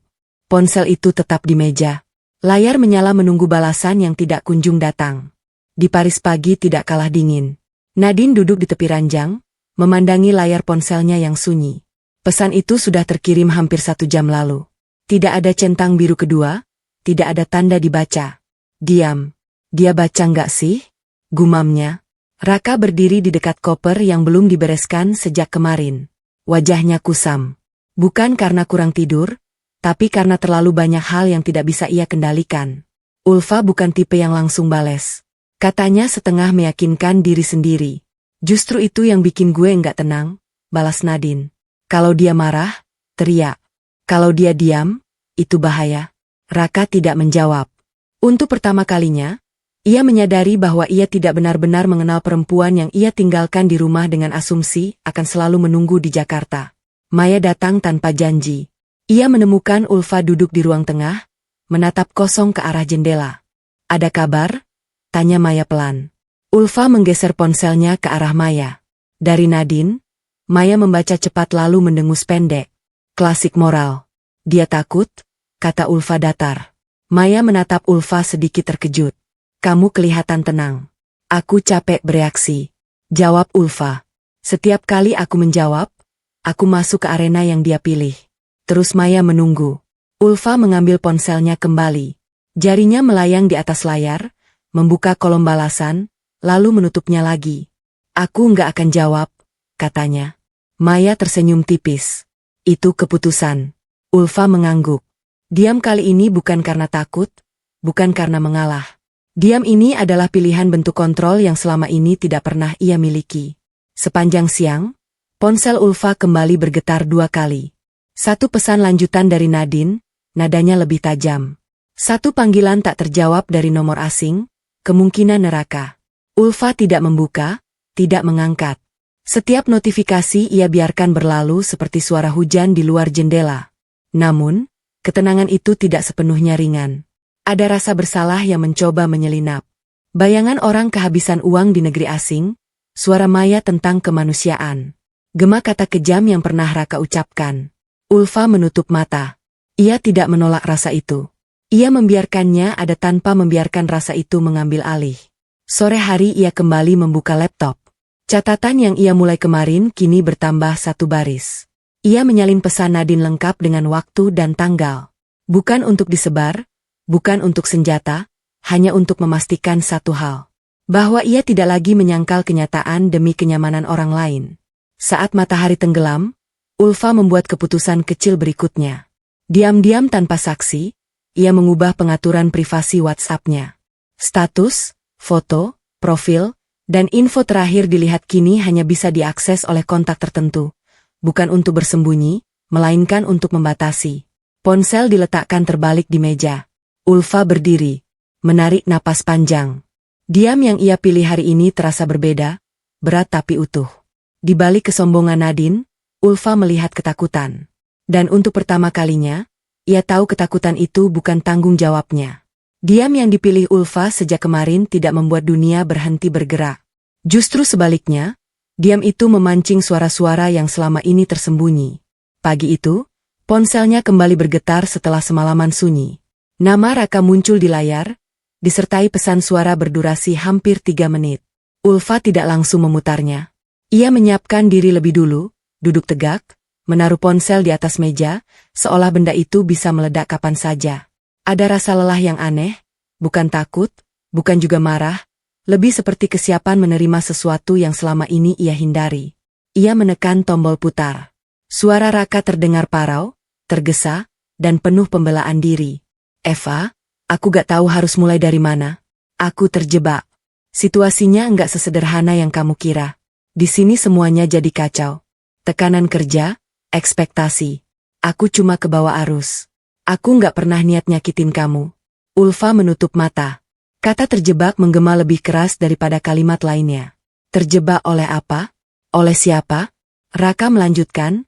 Nadanya naik turun antara memohon dan menyalahkan keadaan. Nadine itu cuma ya, awalnya teman. Aku nggak nyangka bakal sejauh ini. Semua kejadian kayak numpuk sendiri. Aku salah, tapi ini bukan sepenuhnya pilihanku. Pesan suara berhenti. Ruangan terasa lebih dingin. Ulfa tidak langsung bereaksi. Ia membiarkan kata-kata itu mengendap, menabrak satu sama lain di kepalanya. Bukan sepenuhnya pilihanku. Kalimat itu terasa asing sekaligus familiar.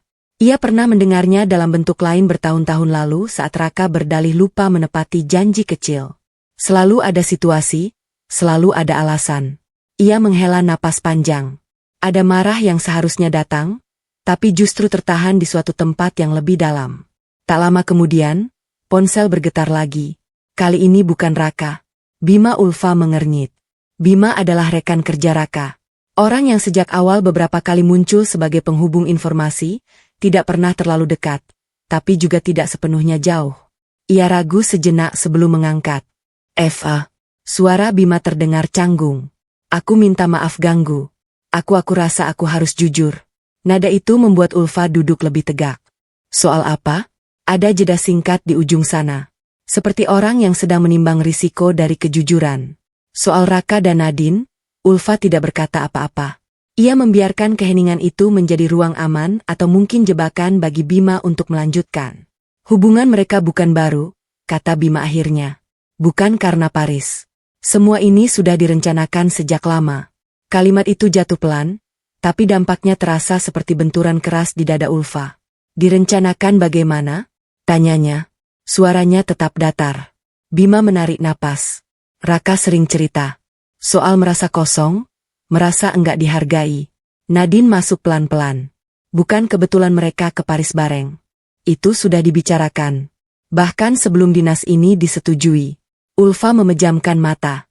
Potongan-potongan yang selama ini terasa kabur tiba-tiba menyatu dengan kejelasan yang menyakitkan. Jadi bukan arus, bukan kebetulan, bukan terjebak. Aku nggak bilang apa-apa karena aku pikir kamu tahu.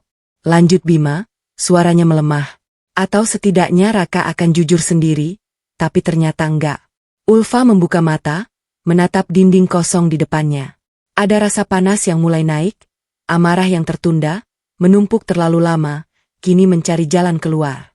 Namun yang datang justru sesuatu yang lebih dingin. Terima kasih sudah jujur, kata Ulfa akhirnya. Itu aja? Tanya Bimau. Ya? Jawab Ulfa singkat. Itu cukup. Panggilan berakhir. Ulfa meletakkan ponsel perlahan, seolah setiap gerakan kini memiliki bobot.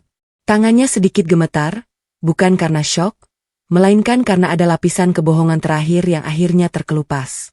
Marah yang selama ini tertahan tidak meledak. Ia berubah bentuk menjadi kejelasan. Ulfa berdiri dan berjalan ke jendela. Di luar langit siang tampak terang hampir kejam dengan ketenangannya. Ia menyadari sesuatu yang sederhana namun menentukan. Selama ini ia marah karena merasa dikhianati. Kini ia tidak hanya tahu bahwa ia dikhianati. Ia tahu bagaimana dan sejak kapan. Kejelasan itu menyakitkan, tapi juga membebaskan. Sore hari, Maya datang seperti biasa. Ia langsung menangkap perubahan di wajah Ulfa. Bukan kesedihan, bukan kemarahan yang liar, melainkan ketenangan yang keras. Ada apa? Tanya Maya pelan. Ulfa menceritakan pesan suara Raka dan pengakuan Bima tanpa nada bergetar. Setiap kata keluar rapi, hampir terlalu rapi. Maya terdiam lama setelah Ulfa selesai. Jadi ini bukan salah langkah, katanya. Akhirnya ini pilihan. Ulfa mengangguk. Iya, dan kamu? Maya menatapnya serius. Gimana rasanya? Ulfa berpikir sejenak sebelum menjawab. Aku marah, tapi marahnya beda. Enggak membakar, lebih mengarahkan. Maya tersenyum tipis. Itu berbahaya. Dalam arti yang baik. Malam itu, Ulfa kembali membuka laptop. Catatan yang ia buat kini bertambah satu bagian baru. Timeline. Ia menuliskan tanggal, peristiwa, dan nama dengan rapi. Tidak ada emosi di sana, hanya fakta. Di tengah keheningan, Ulfa mengambil keputusan kecil lain. Ia membuka aplikasi ban, meninjau ulang semua akses, semua alur. Ia tidak melakukan perubahan apapun. Malam itu, ia hanya memastikan satu hal. Ia tahu di mana ia berdiri. Ponselnya bergetar sekali lagi. Pesan singkat dari Raka. FA, tolong jawab. Aku butuh kamu. Ulfa membaca pesan itu lalu mengunci layar tanpa balasan. Untuk pertama kalinya ia tidak merasa bersalah. Namun di dalam dadanya tekanan baru mulai terbentuk. Kejelasan membawa konsekuensi. Dan Ulfa tahu langkah berikutnya apapun itu tidak akan bisa ditarik kembali. Kejelasan yang Ulfa rasakan sejak kemarin tidak serta-merta membuat hidup terasa ringan. Justru sebaliknya, ia seperti memegang benda tajam yang akhirnya terlihat jelas bentuknya. Tidak lagi samar, tapi menuntut keputusan. Pagi itu, Ulfa bangun dengan tubuh yang terasa kaku. Seolah otot-ototnya mengingat sesuatu yang belum ia izinkan keluar. Ia duduk lama di tepi ranjang, menatap lantai. Ada perasaan asing yang mengendap, bukan takut ditinggalkan, melainkan takut bertahan terlalu lama. Ponselnya tetap sunyi. Raka tidak menghubungi lagi. Diam itu bukan damai, melainkan jeda sebelum sesuatu yang lebih besar. Ulfa bangkit, menyiapkan diri, lalu keluar rumah lebih awal dari biasanya. Ia membutuhkan udara yang berbeda, tempat yang tidak mengingatkannya pada peran-peran lama. Ia berhenti di rumah Bu Ratna. Bu Ratna adalah tetangga lama. Orang yang mengenal Ulfa sejak rambutnya masih dikepang dua dan suaranya belum belajar menelan banyak hal. Perempuan itu selalu memanggilnya FA kecil dulu dengan senyum yang penuh kesabaran. Kesabaran yang sekarang Ulfa pahami bukan tanpa luka. Pintu dibuka dengan cepat. Seolah Bu Ratna sudah menunggu. Kamu kelihatan capek, kata Bu Ratna sambil menyingkirkan sandal Ulfa. Tidak ada pertanyaan lain, hanya pengamatan yang jujur. Ulfa tersenyum tipis. Iya, Bu. Mereka duduk di ruang tamu yang sederhana. Aroma teh hangat memenuhi udara. Bu Ratna menuangkan cairan itu dengan gerakan tenang. Seakan waktu di rumah itu berjalan lebih lambat. Kamu mirip ibumu kalau lagi diam begitu, ujar Bu Ratna tiba-tiba. Kalimat itu membuat Ulfa menegang. Maksud ibu? Bu Ratna duduk berhadapan dengannya. Matanya tajam namun tidak menghakimi. Dulu ibumu juga sering bilang dia kuat, katanya. Bertahan itu tanda cinta. Ulfa menunduk. Kenangan lama muncul tanpa diminta. Ibunya yang jarang mengeluh, ayahnya yang sering absen secara emosional. Rumah yang tampak utuh dari luar, namun penuh retakan di dalam. Dan ibu percaya itu? Tanya Ulfa pelan. Bu Ratna tersenyum pahit dulu. Sampai aku lihat sendiri bagaimana kuatnya dia justru menghabiskan dirinya. Kata-kata itu jatuh perlahan, namun berat. Ulfa menggenggam cangkir tehnya, merasakan panasnya menembus kulit. Ia teringat ibunya yang selalu berkata, nanti juga membaik, bahkan ketika tidak ada tanda-tanda perubahan. Bertahan bukan selalu berarti kuat. FA, lanjut, Bu Ratna. Kadang itu cuma kebiasaan yang diwariskan. Ulfa mengangkat wajahnya. Ibu, pikir aku. Bu Ratna tidak menyelesaikan kalimat itu. Ia hanya menatap dengan tatapan penuh pengertian. Kamu nggak harus mengulang sejarah ibumu untuk membuktikan kamu perempuan baik. Kalimat itu terasa seperti kunci yang membuka pintu lama di dada Ulfa. Ia mengingat semua nasihat yang tumbuh bersamanya tentang kesabaran, tentang menjaga rumah tangga, tentang menahan diri demi sesuatu yang lebih besar. Selama ini, Ulfa mengira ia memilih semua itu dengan sadar. Kini ia mulai melihat garis-garis yang sudah digambar sebelum ia sempat memilih.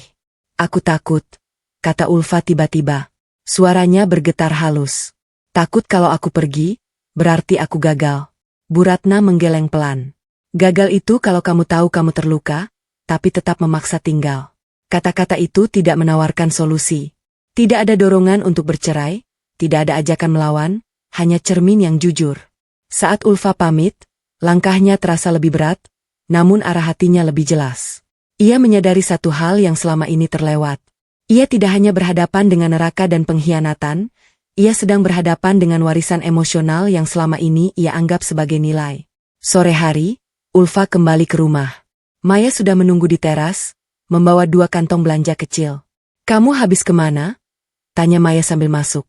Ke Bu Ratna, jawab Ulfa. Maya mengangguk, seolah mengerti tanpa perlu penjelasan panjang. Terus Ulfa duduk di sofa, menatap lurus ke depan. Aku nggak mau jadi ibuku. Maya terdiam. Kalimat itu sederhana tapi padat. Itu keputusan besar. Belum. Ulfa menggeleng tapi sudah mulai mengeras. Malam itu, Ulfa sendirian di kamar. Ia membuka album foto lama di ponselnya. Gambar ibunya tersenyum di acara keluarga, selalu berdiri sedikit di belakang. Ulfa menyadari sesuatu yang membuat dadanya sesak. Ia hampir berdiri di posisi yang sama sekarang. Ia mengunci ponsel lalu berdiri di depan cermin. Wajahnya tampak tenang, namun matanya menyimpan tekad yang baru terbentuk. Keputusan batin itu belum diucapkan, belum dijalankan, tapi ia sudah tidak lunak lagi. Di meja, ponsel bergetar pelan. Pesan baru dari Raka hanya 1 kalimat. Aku masih suamimu. Ulfa membaca pesan itu lama. Lalu dengan tangan yang mantap, ia mematikan ponselnya. Keputusan kecil itu terasa berisiko. Seolah ia baru saja menolak satu-satunya tali yang masih mengikatnya pada masa lalu. Namun untuk pertama kalinya, Ulfa tidak merasa jatuh. Ia merasa berdiri. Pagi itu, Ulfa bangun dengan tubuh yang terasa ringan namun asing. Bukan karena masalahnya selesai, melainkan karena ia berhenti melawan arus batin yang sejak lama menekannya.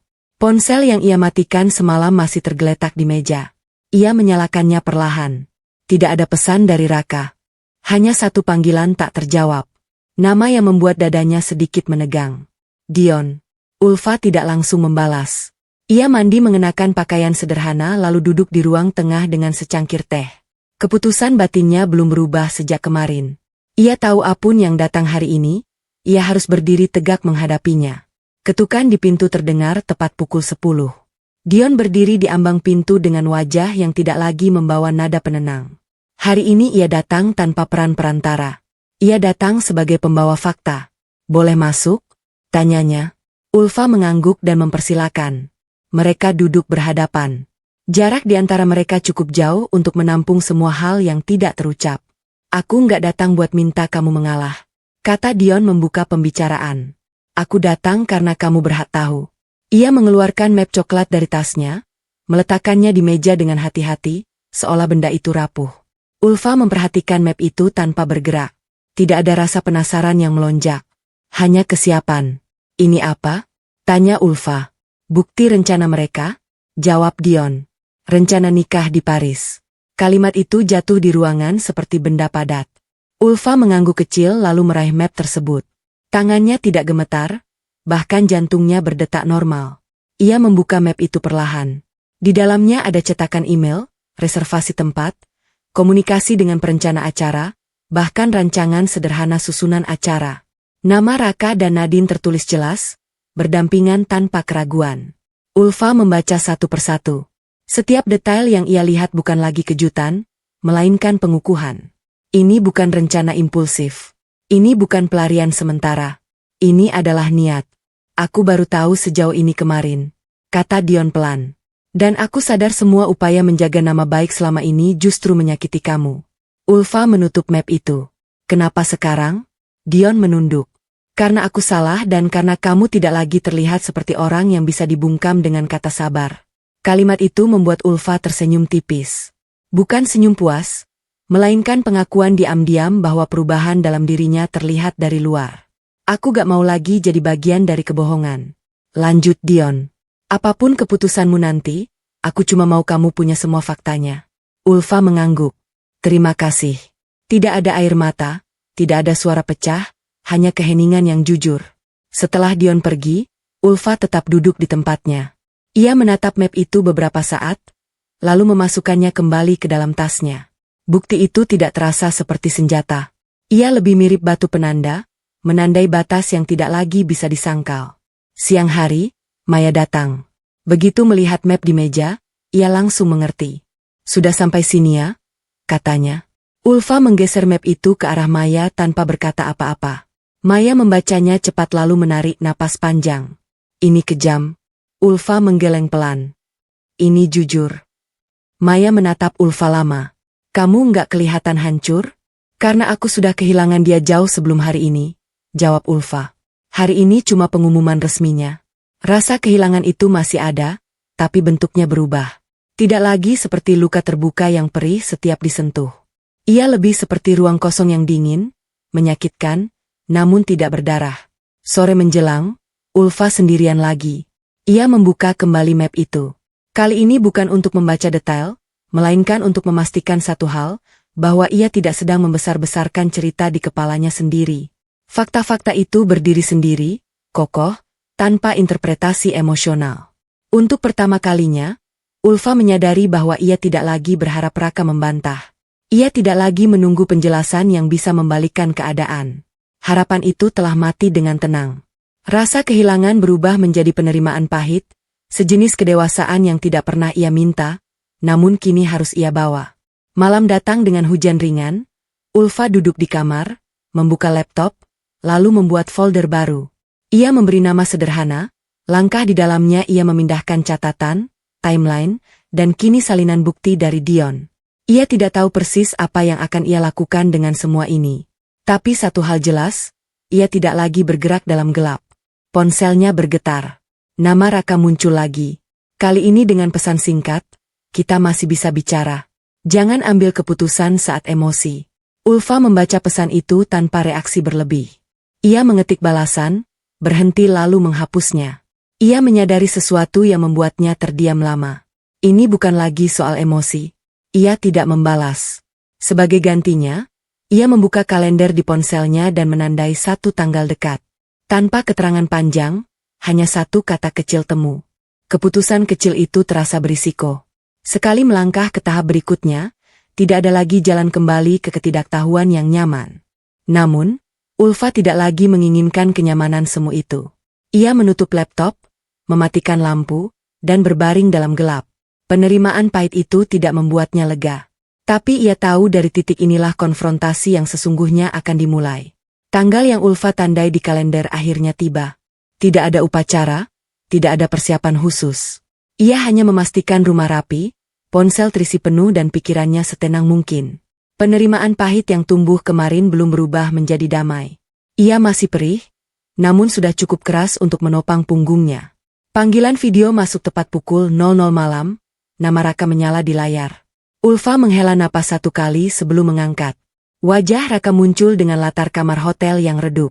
Rambutnya acak, matanya cekung, dan bahunya turun seolah menanggung beban yang terlalu berat untuknya sendiri. Sekilas, ia tampak rapuh. Dulu pemandangan seperti ini akan melunakkan Ulfa. Kini ia hanya mencatatnya. Eva, Raka membuka. Suaranya serak. Makasih mau angkat. Ulfa mengangguk. Aku dengar. Raka menelan ludah. Aku salah. Aku benar-benar salah. Aku nggak nyari pembenaran. Aku lagi di titik paling rendah. Aku kehilangan kendali. Ia berbicara cepat seperti takut kehabisan waktu. Kata-kata maaf muncul beberapa kali, diselipkan di antara pengakuan setengah dan penjelasan panjang. Ia bercerita tentang tekanan kerja, kesepian di kota asing, keputusan yang katanya terlanjur tentang Nadine yang datang saat ia lemah. Ulfa mendengarkan tanpa menyela, wajahnya tenang, tangannya diam di pangkuan. Ia menyadari sesuatu yang halus. Empati masih ada, tapi tidak lagi memimpin. Aku butuh kamu, kata Raka akhirnya. Nada suaranya melembut, hampir memohon. Aku tahu kamu marah, tapi kita ini suami istri. Kita bisa benerin kalau kita mau. Ulfa menghela napas pelan. Raka katanya suaranya datar. Kamu memulai dengan aku salah tapi ceritamu berakhir di situasi dan orang lain. Raka terdiam sejenak. Aku cuma jelasin. Kamu menjelaskan untuk meringankan dirimu. Potong Ulfa. Tetap tenang, bukan untuk bertanggung jawab. Raka mengernyit. Kamu nggak adil. Kamu nggak di sini. Kamu nggak tahu tekanannya. Nada suaranya berubah. Permohonan bergeser menjadi defensif.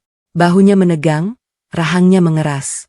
Kalau kamu sedikit lebih pengertian dari awal, kalau kamu nggak sedingin itu, aku mungkin nggak akan cari pelarian. Kalimat itu meluncur tanpa ragu. Ulfa merasakan hentakan di dadanya. Amarah yang sempat ia jinakan kini mengetuk pintu. Namun ia tidak membiarkannya meledak. Ia mengangkat dagunya sedikit, menatap layar dengan fokus yang tidak goyah. Berhenti, kata Ulfa. Raka terdiam. Jangan pindahkan tanggung jawabmu ke sikapku. Lanjut Ulfa. Pilihanmu bukan akibat dari kekuranganku. Tanggung jawab bukan beban orang lain. Hening menyelimuti panggilan itu. Raka membuka mulut, menutupnya kembali. Matanya bergerak mencari celah. Aku manusia. Fa, katanya akhirnya lebih keras. Aku hilaf. Kamu mau aku ngapain? Hancur di sini. Ulfa mencondongkan tubuh sedikit ke depan. Aku mau kamu berhenti menuntut aku menanggung konsekuensi pilihanmu, katanya jelas. Aku bukan penyangga jatuhmu. Raka menggeleng. Senyum pahit muncul. Jadi kamu mau ninggalin aku di kondisi begini? Pertanyaan itu syarat jebakan. Sebuah undangan untuk merasa bersalah. Ulfa mengenal pola itu dengan baik. Ia mengambil napas dalam-dalam. Aku tidak meninggalkan, katanya. Aku berhenti menyelamatkan wajah Raka berubah. Ada kemarahan yang tertahan. Ada ketakutan yang tidak ingin diakui. Kamu kejam tidak? Jawab Ulfa. Aku jelas. Ia melanjutkan, suaranya tetap rendah namun tegas. Kamu merencanakan hidup lain tanpa aku. Kamu menuntut aku tetap memikul tanggung jawab ketika rencanamu gagal. Itu bukan kemitraan. Itu pemindahan beban. Raka mengangkat tangan seolah ingin memotong. Nadine Ulfa mengangkat telapak tangannya, memberi isyarat berhenti. Ini bukan tentang Nadine sekarang. Ini tentang kamu. Raka terdiam. Untuk pertama kalinya, tidak ada nama lain yang bisa ia sodorkan sebagai penjelasan. Tidak ada situasi yang bisa ia salahkan. Wajahnya kosong, napasnya berat. Kalau kamu mau bertanggung jawab, lanjut Ulfa. Mulai dari mengaku bahwa semua ini pilihanmu. Tanpa tapi, tanpa karena Raka menatap layar lama, bibirnya bergerak tapi tidak ada suara. Detik berlalu, terasa panjang. Di balik mata itu, Ulfa melihat sesuatu runtuh. Bukan cinta, melainkan tumpukan alasan. Aku nggak tahu harus bilang apa, kata Raka. Akhirnya nyaris berbisik. Ulfa mengangguk kecil. Itu pertama kalinya kamu jujur malam ini. Hening kembali. Kali ini bukan hening yang mengancam, melainkan hening yang menutup percakapan. Ulfa tidak menambahkan apapun. Ia tahu setiap kata tambahan hanya akan memberi ruang bagi putaran lama. Aku akan mengakhiri panggilan ini, katanya bukan untuk menghukum, tapi untuk menjaga batas. Raka tersentak. Ulfa menatapnya 1 detik terakhir. Batas ini bukan tembok, ini garis. Jangan paksa aku mengubahnya. Ia menekan tombol N. Layar menjadi gelap. Ulfa duduk diam, merasakan getaran kecil di tangannya mereda. Dadanya naik turun beberapa kali.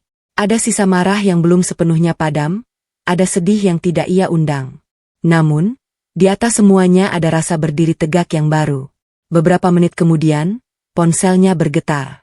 Pesan masuk dari Raka. Singkat, kita belum selesai. Ulfa tidak membalas. Ia meletakkan ponsel di meja, lalu berdiri dan berjalan ke jendela. Lampu-lampu kota berpendar seperti biasa. Dunia tidak berubah karena satu panggilan video. Namun, sesuatu di dalam dirinya telah bergeser permanen. Keputusan kecil berikutnya datang dengan senyap. Ulfa membuka folder langkah di laptop dan menambahkan satu catatan waktu, isi percakapan, dan satu kalimat ringkas batas ditegaskan. Ia tahu dengan batas itu tekanan baru akan datang dari Raka, dari keluarga, dari rasa bersalah yang belum sepenuhnya pergi. Tapi untuk pertama kalinya, Raka kehabisan alasan dan Ulfa tidak lagi kehabisan diri. Pesan itu datang saat Ulfa sedang menyeduh teh. Uap tipis naik dari cangkir, menenangkan kontras dengan isi layar ponselnya. Nadine, Ulfa, aku minta tolong banget. Kita perlu ketemu. Dampak percakapan terakhir dengan Raka masih terasa seperti bekas tekanan di tulang dada. Tidak nyeri tapi jelas ada. Ulfa menatap pesan itu lama. Nama Nadine bukan pemicu amarah yang sama seperti dulu. Yang muncul justru kewaspadaan dingin. Ia tahu setiap permintaan tolong punya harga emosional dan ia baru saja belajar berhenti membayar dengan dirinya sendiri. Mereka bertemu di kafe kecil dekat stasiun. Tempat netral ramai tanpa sudut-sudut sunyi yang bisa menjebak perasaan. Nadine datang lebih dulu. Saat Ulfa mendekat, ia melihat bahu Nadine merosot, mata sembab, riasan tipis yang tak berhasil menyembunyikan kelelahan. Terima kasih mau datang, kata Nadine. Suaranya patah. Ulfa duduk meletakkan tasnya rapi. Katakan. Nadine menarik napas panjang. Aku salah. Aku tahu. Tapi aku juga. Aku dimanfaatkan.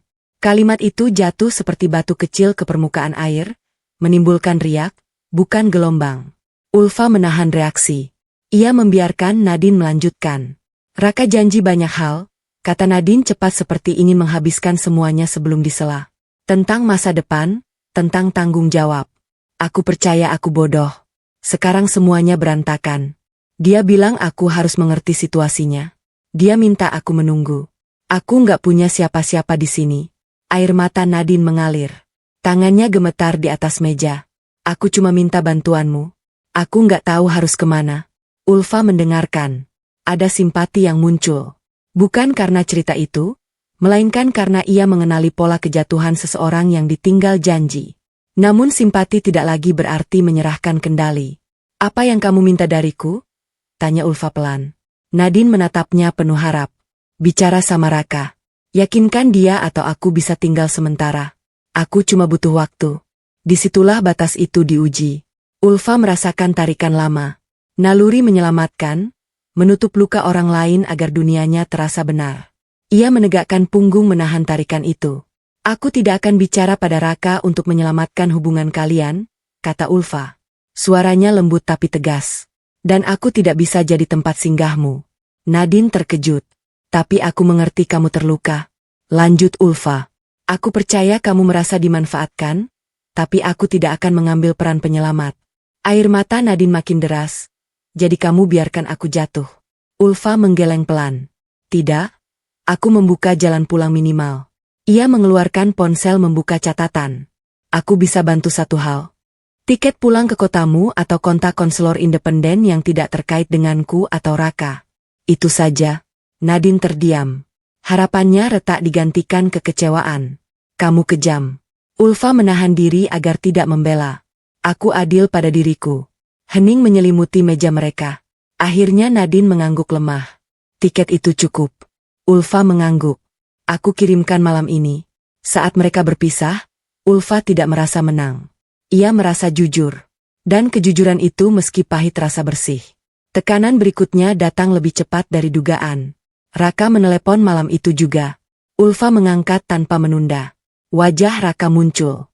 Kali ini tanpa latar hotel yang rapi. Kamar berantakan, koper terbuka, kemeja kusut di lantai. Kamu ketemu Nadine, kata Raka tanpa basa-basi. Ya, jawab Ulfa. Apa yang kamu katakan? Nada Raka meninggi. Kamu bikin dia panik. Dia bilang kamu menolak membantu. Aku menolak menyelamatkan. Koreksi Ulfa. Aku membuka jalan pulang. Raka tertawa pendek. Sinis, kamu menikmati ini ya. Lihat semua orang jatuh satu-satu. Ulfa merasakan dingin merayap, tapi ia tidak mundur. Konsekuensi bukan hiburan. Raka mengusap wajahnya kasar. Kamu gak ngerti. Kalau dia pergi, semua jadi makin rumit. Orang-orang akan tahu aku bisa kehilangan semuanya. Disitulah ego itu terlihat. Ketakutan bukan karena luka orang lain, melainkan reputasi sendiri. Ulfa menatapnya dengan kejelasan yang tidak ia miliki dulu. Ini bukan tentang aku mengerti atau tidak, kata Ulfa. Ini tentang kamu menghadapi akibat. Raka mendekat ke kamera. Kamu harus bantu aku memperbaiki ini. Tidak, jawab Ulfa singkat. Kata itu menggantung, telanjang. Raka terdiam. Wajahnya berubah. Marah yang kehilangan pijakan. Ia mencoba lagi. Kali ini lebih lembut. Fa, kita ini keluarga. Ulfa menghela napas. Keluarga tidak memindahkan beban ke satu orang dan menyebutnya cinta. Raka memukul meja di sampingnya. Suara benturan terdengar jelas. Kamu menghancurkan hidupku. Ulfa tidak menaikkan suara. Kamu yang memilihnya. Keheningan yang menyusul berbeda dari sebelumnya. Raka menatap layar, matanya berkaca-kaca, bahunya turun. Tidak ada ancaman, tidak ada pembelaan. Ego yang selama ini melindunginya runtuh di hadapan kenyataan yang tak bisa ditawar. Apapun yang terjadi sekarang, kata Ulfa pelan, kamu harus menghadapinya sendiri. Raka membuka mulut lalu menutupnya. Untuk pertama kalinya ia tidak punya apapun untuk ditawarkan. Tidak janji, tidak alasan. Panggilan berakhir tanpa kata perpisahan. Ulfa duduk lama setelahnya. Ada beban baru di dadanya, bukan rasa bersalah, melainkan kesadaran bahwa pilihannya akan memicu badai berikutnya. Ia telah membuka jalan pulang minimal untuk Nadine. Ia telah menolak menjadi penyangga Raka. Keputusan kecil berisiko menunggu di depan. Besok ia harus memberitahu keluarganya dan ia tahu badai itu tidak akan kecil. Pagi datang tanpa drama, tidak ada ponsel bergetar, tidak ada nama yang membuat dada Ulfa mengeras. Dampak percakapan terakhir dengan Raka masih tinggal, bukan sebagai luka terbuka, melainkan bekas sayatan yang mulai mengering. Ia bangun lebih awal, membuka jendela, dan membiarkan udara masuk. Untuk pertama kalinya sejak lama, ia tidak menunggu apapun. Ulfa duduk di meja kecil dekat jendela, membuka map berisi dokumen. Ada salinan rekening bersama, catatan transaksi, dan surat-surat yang kemarin ia ambil dari bank. Semua rapi, semua jelas. Ia menandatangani satu persatu dengan tangan yang tenang. Pilihan hari ini bukan reaksi. Ini lanjutan dari keputusan batin yang sudah mengeras. Siang itu ia menemui pengacara yang direkomendasikan Bu Ratna, seorang perempuan parubaya bernama Maya. Sikapnya lugas dan tidak bertele-tele. Maya membaca cepat lalu menatap Ulfa dengan mata yang mengerti. Kita bisa menyelesaikan ini bersih, kata Maya. Tanpa drama publik, hak kamu aman. Ulfa mengangguk. Ada sisa takut bukan pada hasil, melainkan pada kebiasaan lama untuk mengalah. Ia merasakan takut itu, mengakuinya lalu melangkah. Lakukan, katanya di luar kantor. Hujan turun tipis. Ulfa berjalan tanpa payung, membiarkan titik-titik air membasahi rambutnya. Ada perasaan ringan yang aneh, bukan bahagia berlebihan, melainkan lega yang matang. Malamnya, Bu Ratna datang membawa masakan hangat. Mereka duduk di dapur kecil berbagi tanpa banyak kata. Setelah beberapa suap, Bu Ratna meletakkan sendoknya. Kamu kelihatan berbeda, katanya pelan. Lebih jujur, jawab Ulfa ke diri sendiri. Bu Ratna tersenyum, matanya berkaca. Ibumu dulu tidak punya ruang untuk itu. Kalimat itu tidak lagi menyayat. Ulfa mengangguk, memahami garis yang kini ia putuskan. Bertahan bukan selalu berarti kuat. Pergi dengan sadar juga bentuk keberanian. Hari-hari berikutnya berjalan pelan tapi pasti. Nadine benar-benar pulang. Ia mengirim pesan singkat. Berterima kasih atas tiket dan rujukan konselor. Tidak ada permintaan lanjutan. Ulfa membaca pesan itu sekali lalu mengarsipkannya.